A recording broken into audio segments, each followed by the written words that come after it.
The morning sun cast long shadows across the military base as Sarah Martinez sat on the wooden bench outside the barracks. Her rifle lay disassembled before her, each piece arranged with the precision that had been drilled into her during basic training. The familiar weight of the cleaning rod felt comfortable in her hands as she worked methodically through her morning routine.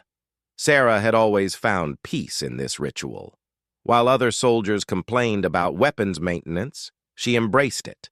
The repetitive motions, the smell of gun oil, the satisfaction of seeing metal gleam under the early light.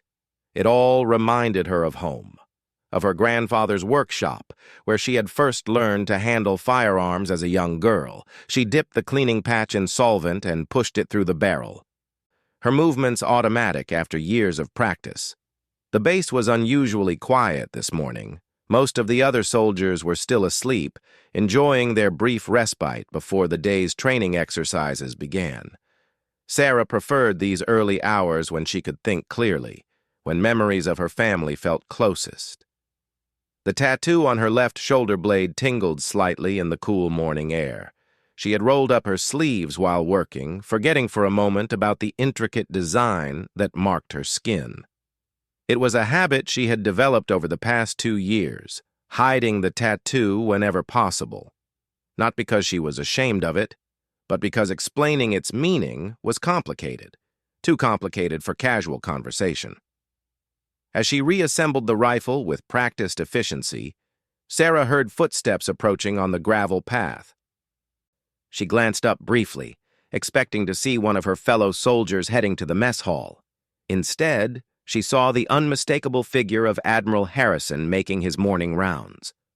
The silver-haired officer walked with purpose, his crisp uniform bearing the weight of decades of service. Admiral Harrison was a legend on the base. Stories of his heroism during past conflicts circulated among the younger soldiers like folklore. Sarah had only spoken to him once during her assignment here, a brief exchange during a formal inspection. He had seemed distant then, focused on duty rather than individuals. She had heard he was fair but demanding, a man who had earned his rank through courage and strategic brilliance. Sarah continued her work, assuming the Admiral would pass by without notice. She focused on the trigger mechanism, carefully cleaning each component. Her grandfather had taught her that a soldier's rifle was like a trusted friend. It deserved respect and proper care. The weapon had to be reliable when lives depended on it. The footsteps stopped. Sarah looked up to find Admiral Harrison standing a few feet away, his weathered face turned toward her with an expression she couldn't quite read. His eyes weren't focused on her face or her work, but on something else entirely. She followed his gaze and realized with sudden alarm that her tattoo was clearly visible. The Admiral's face had gone pale. His mouth was slightly open, as if he wanted to speak, but couldn't find the words. For a man known for his commanding presence and quick decisions, he appeared completely frozen. Sarah had never seen an officer of his rank look so shaken. "Sir?" she ventured carefully, setting down her cleaning supplies. "Is everything all right?" Admiral Harrison blinked several times as if trying to focus. His hands trembled slightly as he stepped closer, his eyes never leaving the intricate design on her shoulder. The tattoo depicted a compass rose surrounded by anchors and waves, with specific coordinates etched in elegant script below. To most people, it would appear to be a standard naval design, perhaps commemorating service or representing a love of the sea. But Admiral Harrison's reaction suggested it meant something far more significant. "Where," he started, his voice rough with emotion. "Where did you get that tattoo?" Sarah felt her heart rate increase.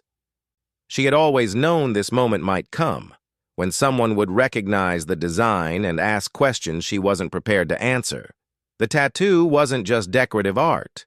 It was a memorial, a promise, and a connection to a past that she had tried to keep buried.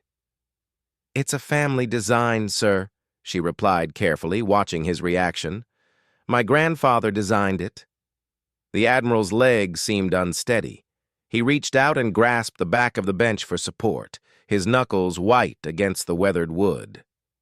The morning breeze rustled the nearby trees, but the air between them felt heavy and still. "What was your grandfather's name?" Admiral Harrison asked, his voice barely above a whisper.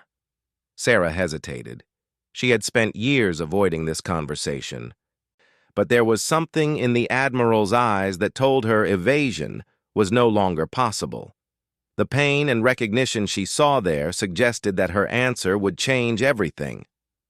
"James Martinez," she said finally. "Staff Sergeant James Martinez." Admiral Harrison's legs gave out completely. He sank onto the bench beside her, his face buried in his hands. Sarah watched in confusion and growing alarm as the decorated officer's shoulders began to shake. She had expected many reactions to her grandfather's name, but never this. "Sir, please tell me what's wrong," Sarah said, moving to face him. "Did you know my grandfather?" When Admiral Harrison looked up, tears were streaming down his face. In that moment, he looked nothing like the commanding officer she had known. He looked like a man carrying decades of guilt and regret. "Know him," he whispered. "Sarah, I'm the reason your grandfather is dead." The words hung in the air between them like a death sentence. Sarah felt the world tilt beneath her as Admiral Harrison's confession sank in.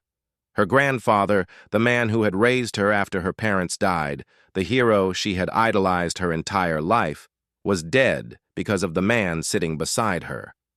"You're lying," she whispered, her hands clenching into fists. "My grandfather died in a training accident, a helicopter crash. It had nothing to do with you." Admiral Harrison, though he had been Lieutenant Commander Harrison back then, wiped his eyes with the back of his hand. The weight of 23 years of guilt showed in every line on his face. "That's what the official report said," he admitted. "That's what your family was told. But the truth is much more complicated." Sarah's rifle lay forgotten between them. The morning that had started so peacefully now felt like a nightmare. She wanted to run, to escape this conversation and the terrible revelations it was bringing. But she also needed to know the truth about the man who had shaped her entire life. "Tell me," she demanded, her voice stronger than she felt. "Tell me everything." Admiral Harrison stared across the base toward the flagpole, where the morning colors would soon be raised. His voice was distant when he finally began to speak, as if he were reliving events from decades past. "It was 2001. Your grandfather and I were stationed together in Afghanistan. He was the best soldier I'd ever served with, brave, loyal, always looking out for his men. I was young and ambitious, fresh out of the Naval Academy, convinced I knew better than anyone else." Sarah's throat tightened. Her grandfather had rarely spoken about his service overseas, but when he did, his eyes would get that same distant look. "We received intelligence about a weapons cache hidden in a mountain village," Harrison continued. "The locals were supposedly friendly, but our information suggested they were harboring enemy fighters. I was ordered to lead a reconnaissance mission to confirm the intelligence." "What does this have to do with my grandfather?" "Your grandfather was assigned to my unit. He was experienced with mountain warfare, and I needed someone I could trust. But when we reviewed the mission parameters, James had concerns.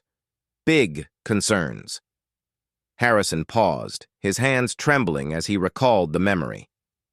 The intelligence was thin, based on a single source who hadn't been properly verified. The village had been cooperative with coalition forces for months.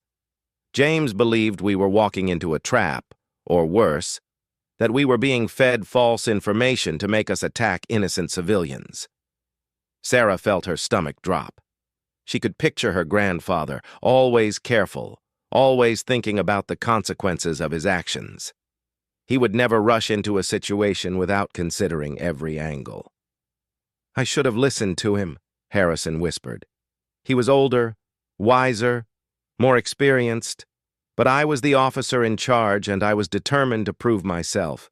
I overruled his objections and ordered the mission to proceed. What happened? We approached the village at dawn. James led the advance team while I coordinated from the rear. Everything seemed quiet. Too quiet. As soon as his team entered the village perimeter, they came under heavy fire. It was an ambush, just as he had predicted. The Admiral's voice broke. Sarah watched him struggle with emotions he had clearly kept buried for decades. 3 of our men were pinned down in the village square. James could have retreated to safety, could have waited for backup. Instead, he advanced under fire to reach them. He managed to pull 2 soldiers to safety before... Harrison couldn't finish the sentence. Before what? Sarah's voice was barely audible. Before a sniper's bullet found him. He died trying to save the 3rd man, Private Collins. Collins survived because of your grandfather's sacrifice.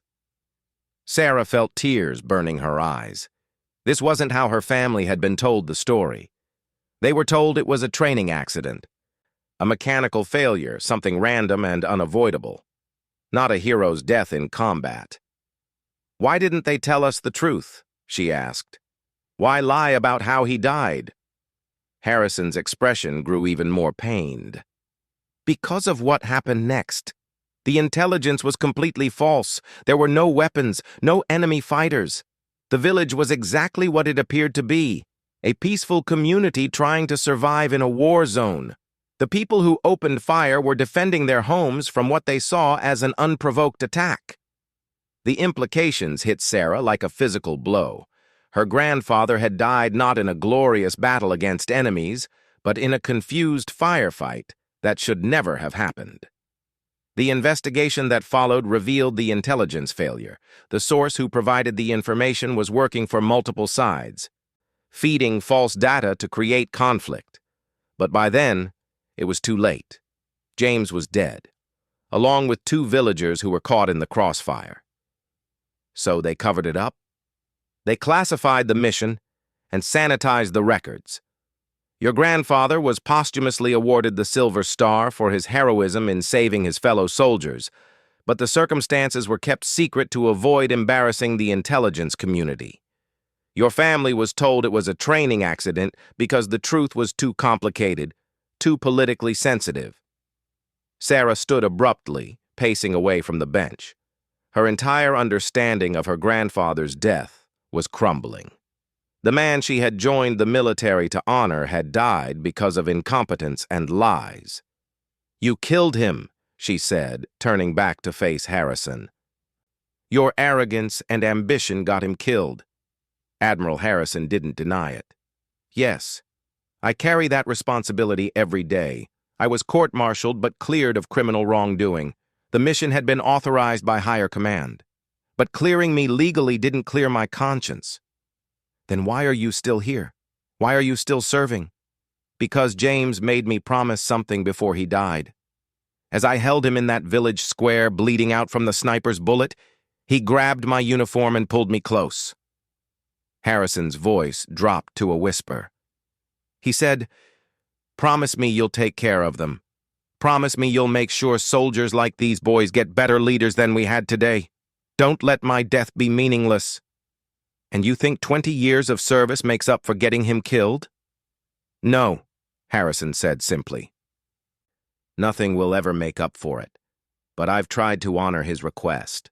I've dedicated my career to training better officers, to making sure missions are properly planned and soldiers' lives aren't wasted on false intelligence. Sarah stared at him, processing everything she had learned. The tattoo on her shoulder suddenly felt heavier, more meaningful. The coordinates etched below the compass rose weren't random. They marked the exact location where her grandfather had died. "There's something else," Admiral Harrison said quietly. "Something I think you need to know about why you're really here." Sarah's blood ran cold. "What do you mean why I'm really here?" Admiral Harrison reached into his jacket pocket and pulled out a worn envelope. Sarah's name was written on the front in handwriting she didn't recognize. The paper was yellowed with age, as if it had been carried for many years. "Your assignment to this base wasn't random," he said, holding out the envelope. "I requested you specifically." Sarah stared at the letter as if it were a dangerous weapon. "How is that possible? You didn't even know who I was until you saw my tattoo." "I knew exactly who you were, Sarah. I've been watching your career since you enlisted 3 years ago. Outstanding marksmanship scores, exemplary service record, natural leadership qualities. You're exactly the kind of soldier your grandfather was." She snatched the envelope from his hands, her fingers trembling as she opened it. Inside was a single sheet of paper covered in her grandfather's familiar handwriting. The date at the top made her heart stop, just 2 weeks before his death. To my future granddaughter. If you're reading this, it means I didn't make it home from this deployment. I'm writing this because I have a feeling something might happen, and there are things I need you to know. First, I want you to understand that whatever circumstances led to my death, they weren't anyone's fault. War is complicated, and good people sometimes make decisions with bad consequences. Don't carry anger about it. Second, I've asked Lieutenant Commander Harrison to look after you if anything happens to me. I know this might seem strange since you've never met him, but he's a good man who made a mistake. We all make mistakes in war. The measure of a person isn't whether they make mistakes, but what they do afterward. I've seen how he carries the weight of his decisions, how he agonizes over every order he gives. He's going to blame himself for what happens to me, but I need you to know that isn't fair. I chose to advance into that village. I chose to try to save Collins. Those were my decisions, made freely by a soldier who understood the risks. If you decide to serve our country, and I hope you will, I want you to learn from Harrison. He'll teach you to be the kind of leader I wish I could have been, one who thinks before acting, who values every life under their command. The tattoo coordinates I designed will lead you to him when the time is right. He promised me he would tell you this story, the real story, not the sanitized version they'll put in the official reports. Be proud of your heritage, granddaughter, but more importantly, be better than we were. All my love, Grandfather James. Sarah read the letter 3 times before the words truly sank in. Her grandfather had anticipated his own death and planned for this moment. The tattoo she thought was a memorial was actually a message, a way to find the man he wanted to mentor her. "He knew," she whispered. "He knew what was going to happen." "James was wise that way," Admiral Harrison said softly. "He understood people better than anyone I've ever met. He saw something in me that I couldn't see in myself, potential for growth, for learning from failure." "But you said you killed him." "I made the decisions that led to his death, yes. But your grandfather chose his own actions in that village. He saved 2 lives that day, Sarah. Private Collins went on to have a family, to serve 20 more years in the Army. Sergeant Williams, the other man James rescued, became a teacher after he left the service. He's touched hundreds of young lives." Sarah looked up from the letter. "That doesn't bring my grandfather back." "No, it doesn't. But it means his sacrifice had meaning, and it's why I've tried to become the leader he believed I could be." Admiral Harrison stood and walked to the flagpole. The morning sun was higher now, casting shorter shadows across the base. Other soldiers were beginning to emerge from the barracks, starting their own daily routines. "I've spent 23 years preparing for this conversation," he said. "James knew you would seek me out eventually, either through military service or by following the coordinates on that tattoo. He was counting on it. What did he want from you? To teach you what he couldn't. To help you become the leader he saw in your potential." Harrison turned back to face her. "I've been given command of a new special operations training program. It's designed to teach young officers how to think critically, how to question intelligence, how to value the lives of the soldiers under their command." Sarah felt the pieces of a larger puzzle clicking into place. You want me to join this program? Your grandfather believed you had the potential to be an exceptional leader. Your service record supports that belief. But more importantly, you carry his wisdom and his heart. The military needs officers like that. Sarah looked down at the rifle she had been cleaning when this conversation began. It represented everything she thought she understood about military service: discipline, duty, honor. But now she was beginning to see that true honor was more complicated than she had imagined. If I agree to this, she said carefully, I'm not doing it to absolve you of guilt. I wouldn't want you to. The guilt keeps me honest, keeps me focused on making better decisions. And I'm not doing it because I forgive you. Admiral Harrison nodded. Forgiveness isn't something I expect or deserve, but I hope that someday you might understand that your grandfather's death, while tragic, led to changes that have saved other lives. Sarah stood and began reassembling her rifle. The familiar motions helped calm her racing thoughts. She thought about her grandfather, about the letter he had written, about the faith he had placed in both her and the man who had failed him. The program starts in 6 weeks, Admiral Harrison said. You don't have to decide today. Yes, I do. Sarah finished assembling her weapon and slung it over her shoulder. She looked Admiral Harrison directly in the eyes. I'll do it. Not for you, and not to honor my grandfather's wishes. I'll do it because there are other soldiers out there who deserve better leaders than the ones who sent my grandfather into that village. Admiral Harrison's eyes filled with tears again, but this time they seemed to be tears of gratitude rather than guilt. James would be proud of you, he said. Sarah picked up her cleaning supplies and started walking toward the barracks. At the edge of the path, she paused and looked back. Admiral? What happened to Private Collins, the man my grandfather died trying to save? A small smile crossed Admiral Harrison's weathered face. He's Colonel Collins now. He'll be helping me run the training program.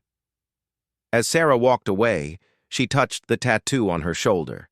The coordinates that had led her to this moment would always remind her of her grandfather's sacrifice. But now they also pointed toward a future where that sacrifice might prevent others. The morning sun climbed higher, and across the base, soldiers began their daily training. Sarah Martinez walked among them, carrying the weight of truth and the promise of becoming the leader her grandfather had believed she could be.